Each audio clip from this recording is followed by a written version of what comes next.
I'm Maarten from Chateau Fontaine. We have a family winery in Cahors. And originally we are from Belgium, from the Flemish side, from Antwerp. My father was a real wine passionate guy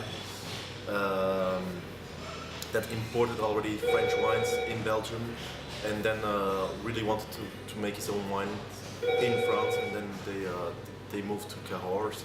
So now we're all there together. My father's doing mostly selling the wines in all over the east side, so more Europe and Asia, and I'm making the wine and I'm commercializing the wines in the United States, Canada, South America, and United Kingdom. About the same time, he bought the winery together with my mother and another Belgian guy that's a friend of my father.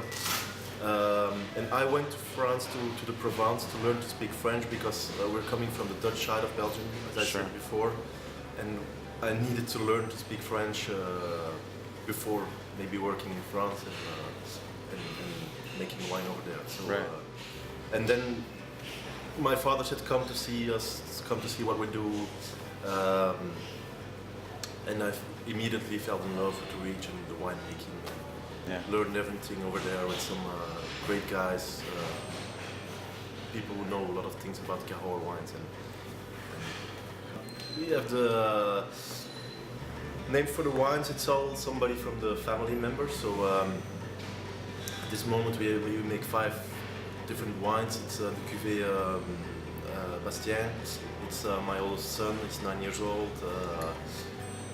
It's our top cuvée, so it's the biggest boy, that's why we call it after him. Then the second one is Dorian. The second child is 5 years old.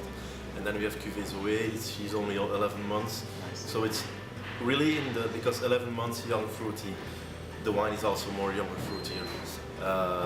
And then we have 2 more. It's from my mother, she's called Ria. Because she did a lot of things for the winery also, and she's always there, and she did a lot of things for us. So the rosé we call after Ria. And then the friend of my father, who is always also involved in the winery, his first grandchild is called France. So and that's the white wine, it's Cuvée France. I think it's a great word, it's a great expression.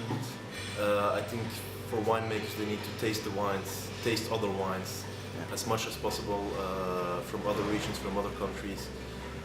See what people want and then put your own personal touch in it.